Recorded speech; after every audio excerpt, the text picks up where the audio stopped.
নমস্কার বন্ধুরা, আজ আমরা জানব 1843 সালে প্রকাশিত চার্লস ডিকেন্সের বিখ্যাত উপন্যাস অবলম্বনে তৈরি হওয়া সিনেমা আ ক্রিসমাস ক্যারল সম্পর্কে। কাহিনী শুরু হয় ক্রিসমাস ইভ অর্থাৎ ক্রিসমাসের আগের দিনের সন্ধ্যা থেকে। এরকমই একটি ক্রিসমাস ইভের থেকে 7 বছর আগে কাহিনীর মুখ্য চরিত্র এবেনেজার স্ক্রুজ এর বন্ধু এবং ব্যবসার অংশীদার জেকব মার্লের মৃত্যু হয়েছিল। স্ক্রুজ একজন কিপ্টে, স্বার্থপর এবং খ্যাপাটে লোক ছিল। সে নিজের ব্যবসার টাকা পয়সা গণনা করার অফিসটা গরম রাখার জন্য অল্প কয়লা জ্বালিয়ে ব্যবহার করত, কিন্তু তার একমাত্র কর্মচারী বব ক্র্যাচিটকে পাশের কাউন্টারে ঠান্ডায় কাটাতে হতো। স্ক্রুজের বাইরের পৃথিবীর সাথে ক্রিসমাস উদযাপনে কোনো আগ্রহই ছিল না, কারণ তার মনে হতো মেরি ক্রিসমাস বলা মানে একটা আনন্দের ভান করে থাকা, কারণ এতে তো আর টাকা পয়সা বাড়বে না, তাহলে এই দিন উদযাপন করে কোনো লাভ নেই। এখন স্ক্রুজের কাছে তার ভাগ্নে ফ্রেড দেখা করতে আসে এবং স্ক্রুজকে মেরি ক্রিসমাস বলে। ফ্রেড তার নিজের বাড়িতে নৈশভোজের আমন্ত্রণ জানায়, কিন্তু স্ক্রুজের এসব পছন্দ না, কারণ তার মনে হয় এই যে সকলে মেরি ক্রিসমাস বলে আনন্দের ভান করে, এতে তো তাদের পকেটে একটাও টাকা বাড়বে না। তখন ফ্রেড বলে যে সবই জানি, কিন্তু আমার কাছে ক্রিসমাস মানে এমন একটা সময় যেখানে মানুষ তার বন্ধ হৃদয়ের দরজা সকলের সামনে খুলে দেয় এবং প্রত্যেক মানুষকে তার নিজের বলে মনে করে এবং দুঃখী মানুষদেরকেও সেবা ও দান করে। স্ক্রুজ ভাগ্নের বাড়িতে যাবে না বলে তাকে চলে যেতে বলে। এরপর স্ক্রুজের অফিসে দুজন ভদ্রলোক দেখা করতে আসে এবং বলে যে তারা ক্রিসমাসে গরিব দুঃখী লোকেদেরকে কিছু দান করার জন্য অর্থ সংগ্রহ করতে বেরিয়েছে। স্ক্রুজ রেগে বলে যে এই গরিব লোকেদেরকে কাজ করে খেতে বলো এবং জেলে থাকার জন্য অনেক জায়গা আছে, সেখানে থাকতে বলো, এবং এমনিতে এরা যদি অনাহারে মরেও যায় তাতে কিছুটা জনসংখ্যা কমবে। এই বলে তাদেরকে কিছু অর্থ না দিয়ে তাড়িয়ে দেয়। তার কর্মচারী বব যখন সারা বছরে শুধুমাত্র ক্রিসমাসের দিনটা ছুটি চাইছিল, অনেক অনিচ্ছা সত্ত্বেও অনেক বকাবকি করার পর ছুটি দিতে যাওকভাবে রাজি হয়। এরপর রাত্রে স্ক্রুজ যখন তার বাড়িতে প্রবেশ করে, তখন হঠাৎ অন্ধকারে দরজাতে তার ব্যবসার অংশীদার মৃত জেকব মার্লের মাথাটা দেখতে পেয়ে খুব ভয় পেয়ে পড়ে যায়, কিন্তু তারপরে উঠে আবার দেখে দরজাটা এবার ঠিক আছে এবং তার মনে হয় হয়তো সে কোনো ভুল দেখেছে। এরপর সে তাড়াতাড়ি উপরে উঠে ঘরে চলে যায়, কিন্তু এবার তার সামনে হঠাৎ করে মার্লের আত্মা তার সামনে এসে হাজির হয়। মার্লের আত্মার পুরো শরীরটা লোহার শিকল দিয়ে জড়ানো ছিল এবং সেই শিকলের সাথে আবার ভারী পাথর বাঁধা ছিল এবং সে সেটা অনেক কষ্টে টানতে টানতে নিয়ে আসছিল। স্ক্রুজ ভয় পেয়ে যখন তাকে জিজ্ঞাসা করে যে তুমি তো খুব ভালো একজন ব্যবসায়ী ছিলে, তাহলে তোমার এই দশা হলো কি করে? তখন মার্লে বলে যে এই লোহার শিকলের প্রতিটা শিকল আমার জীবনের কর্মফলের প্রভাবে অর্জন করেছি। তাই বন্ধু, তোমাকে আমি সাবধান করছি, যদি তুমি মরার পর এইরকম শাস্তি ভোগ করে পৃথিবীতে থাকতে না চাও, তাহলে এখন থেকে ভালো হওয়ার চেষ্টা করো। এরপর মার্লে স্ক্রুজকে বলে যে এর পরের 3টে রাতে তোমার কাছে প্রতি রাতে একজন করে ভূত আসবে। এই বলে মার্লে সেখান থেকে চলে যায়। এরপর স্ক্রুজ ঘুমিয়ে পড়লে তার কাছে রাত 1টার সময় ঘুম ভাঙতে প্রথম ভূত আসে। তার নাম ছিল গোস্ট অফ ক্রিসমাস পাস্ট, অর্থাৎ অতীতের ক্রিসমাসের ভূত। এই ভূতটা স্ক্রুজকে সঙ্গে করে নিয়ে তার পাস্ট অর্থাৎ অতীতে নিয়ে যায়। সেখানে স্ক্রুজ তার অতীতে কী ঘটেছিল পুনরায় আবার তার সামনে দেখে। এখানে স্ক্রুজ দেখে যে সে ছোটবেলায় তার স্কুল যেখানে সে থাকতো, ক্রিসমাসের দিনগুলোতে সে একা বসে দিন কাটাতো, কারণ তার বন্ধুরা তাকে পাত্তা দিত না। এরপরে কিশোর অবস্থাতেও সেই একইভাবে দিন কাটাতো, কিন্তু মাঝে মাঝে তার বোন ফান, যে খুব ভালো একজন মেয়ে ছিল, সে তার দাদা স্ক্রুজকে সঙ্গে করে ঘরে নিয়ে গিয়ে একসাথে আনন্দ করত। এখন ভূতটা তাকে বলে যে এই ভালো বোনটা যখন মারা যায় তখন তার একজন সন্তানও ছিল। স্ক্রুজ বলে যে হ্যাঁ, আমি জানি, সেই আমার ভাগ্নে ফ্রেড। এরপর ভূতটা তাকে তার যৌবনের সময় নিয়ে যায়, যেখানে সে দেখে সে ক্রিসমাসের সময় কাজ করত এবং আনন্দও করত এবং তার সাথে তার বান্ধবী বেলের ভালোবাসা হয়। কিন্তু পরে দেখা যায় যে স্ক্রুজ টাকা পয়সা অর্জন করা নিয়ে এত মেতে থাকতো যে তার বান্ধবীর সাথে মতের পার্থক্য দেখা যায়। বেলে তাকে বলে যে তারা যখন দুজনেই গরিব ছিল তখনকার স্ক্রুজ আর এখনকার স্ক্রুজের মধ্যে চরিত্রের কোনো মিল নেই। এই বলে সেও ছেড়ে চলে যায়। অতীতের এই ঘটনা দেখে বৃদ্ধ স্ক্রুজ খুবই উদাস হয়ে যায়। এই ঘটনাগুলো দেখানোর পর অতীতের ভূত চলে যায়। এরপর স্ক্রুজ আবার যখন জেগে ওঠে, পরের রাতে দেখে যে তার পাশের ঘর থেকে আলো এসে তার ঘরে প্রবেশ করেছে এবং সেই ঘরের ভিতর থেকে কেউ যেন জোরে জোরে হাসছে। তারপর স্ক্রুজ সেই ঘরের ভেতর ঢুকে দেখে যে তার সামনে গোস্ট অফ ক্রিসমাস প্রেজেন্ট অর্থাৎ বর্তমান ক্রিসমাসের ভূত বসে আছে।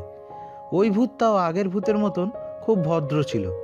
সে স্ক্রুজকে সঙ্গে করে প্রেজেন্ট অর্থাৎ বর্তমানে তার আশেপাশে এখন কি ঘটছে সেটা দেখার জন্য শহরে নিয়ে যায়। এখানেও আগের মতো স্ক্রুজ সবাইকে দেখতে পাবে, কিন্তু কেউ তাকে দেখতে পাচ্ছিল না।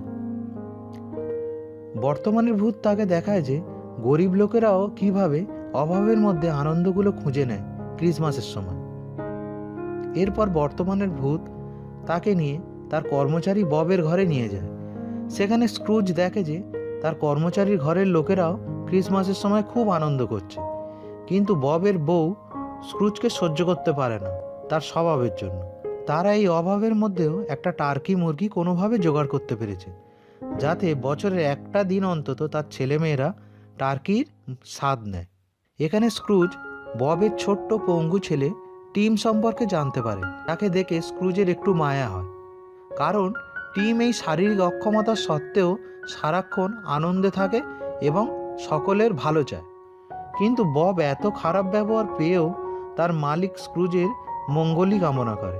কিন্তু বর্তমানের ভূত বলে যে সঠিক চিকিৎসা না পেয়ে যদি এরকমই চলতে থাকে তাহলে আর কিছুদিনের মধ্যেই টিম মারা যাবে। তখন স্ক্রুজ দুঃখে চিৎকার করে বলে যে না, এটা হতে পারে না। এরকম একটা নিষ্পাপ ছোট শিশুর মৃত্যুর কথা সে যেন মেনে নিতে পারছিল না। তখন অতীতের ভূত বলে যে তুমি তো নিজেই আগে বলেছিলে যে এরা মরে গেলে কিছুটা জনসংখ্যা কমবে। এরপর বর্তমানের ভূত তাকে নিয়ে বর্তমানে তার ভাগ্নে ফ্রেডের বাড়িতে নৈশভোজের উৎসবে নিয়ে যায়, যেখানে সবাই তার স্বভাবের জন্য তাকে নিয়ে হাসাহাসি করছিল, কিন্তু তা সত্ত্বেও তার ভাগ্নে তার মামা স্ক্রুজের সুস্বাস্থ্যের জন্য মঙ্গল কামনা করে। এরপর সেখান থেকে বর্তমানের ভূত তাকে নিয়ে ঘরে চলে আসে। এখানে স্ক্রুজ লক্ষ্য করে যে বর্তমানের ভূতের পায়ের তলায় খুব কুৎসিত দেখতে একটা ছেলে ও মেয়ে বসে আছে। ছেলেটা স্ক্রুজকে লক্ষ্য করে খারাপ খারাপ কথা বলছে। স্ক্রুজ ভয় পেয়ে ভূতকে জিজ্ঞাসা করে, এরা কি তোমার কাছে থাকে? বর্তমানের ভূত বলে, না, এরা মানুষের মধ্যে থাকে। ছেলেটার নাম অজ্ঞতা এবং মেয়েটার নাম চাহিদা। এরপর বর্তমানের ভূত সাবধান করে বলে যে এদের দুজনের থেকে সর্বদা সতর্ক থেকো। এই বলে সে চলে যায়। এর পরের রাতে আর একজন ভূত আসে। সে কালো কাপড়ে মোড়া এবং একে দেখতে খুবই ভয়ঙ্কর, ঠিক কঙ্কালের মতো। এখন স্ক্রুজ খুব উৎসুক হয়ে বলে যে তুমি ঘোস্ট অফ ফিউচার, অর্থাৎ তুমি কি আমার সাথে ফিউচার অর্থাৎ ভবিষ্যতে কি হতে চলেছে সেটা দেখাবে। এই ভূতটার নাম ছিল ghost of Christmas yet to come. যে কোনো কথা না বলে স্ক্রুজকে তার ভবিষ্যৎ দেখাতে নিয়ে যায়, যেখানে সে দেখে যে সে এখন মারা গেছে এবং তার মৃত্যুর খবর নিয়ে কিছু ব্যবসায়ী আলোচনা করছে, যারা স্ক্রুজকে পছন্দ করে না শহরের অন্য লোকেদের মধ্যে। তাই তারা বলল যে তার মৃত্যুতে শোকাহত হয়ে কোনো লাভও নেই। এখানে সে দেখে যে তার মৃত্যুতে যারা তার থেকে ধার নিয়েছিল তারা আনন্দে আছে, কারণ আর ধার শোধ করতে হবে না, এবং বাড়ির কাজের লোকগুলো তার মৃত্যুর পর তার ঘর থেকে তার ব্যবহার করা বিভিন্ন জিনিস আনন্দ করে নিয়ে নিচ্ছে। এই দেখে স্ক্রুজ ভবিষ্যতের ভূতকে বলে যে এমনকি কেউ নেই যে মৃত্যুতেও আবেগপ্রবণ হয়ে আছে। তখন ভবিষ্যতের ভূত তাকে কর্মচারী ববের ঘরে নিয়ে গিয়ে দেখায় যে সেখানে ববের সেই ছোট্ট টিম মারা গেছে এবং তার মৃত্যুতে বব এবং তার পরিবারের সদস্যরা কান্নায় ভেঙে পড়েছে। এরপর স্ক্রুজ খুবই আবেগপ্রবণ হয়ে ভূত তাকে বলে যে তোমরা আমায় যা শেখাতে চাইছিলে আমি সব বুঝতে পারছি, এবং মানুষের অতীত ও বর্তমানের কর্মফল তাকে ভবিষ্যতের পরিণতির দিকে ঠেলে দেয়। এবং স্ক্রুজ বুঝতে পারে যে এই বর্তমানে যদি ভালো মানুষ হয়ে কাটাতে পারি তাহলে ভবিষ্যতের এই অঘটনগুলো ঘটার হাত থেকে রক্ষা পেতে পারি। এরপর ভবিষ্যতের ভূত স্ক্রুজকে তার কবর দেখে, যেখানে তার জন্ম সাল তারিখ লেখা ছিল আর মৃত্যুর তারিখও লেখা ছিল 25শে ডিসেম্বর। কিন্তু সালটা দেখার আগেই সে ভয় পেয়ে চেঁচিয়ে ঘুম থেকে উঠে পড়ে এবং উঠে দেখে অবাক হয় যে সে আসলে মরেনি এবং 3টে রাতও ভূতেদের সাথে কাটায়নি।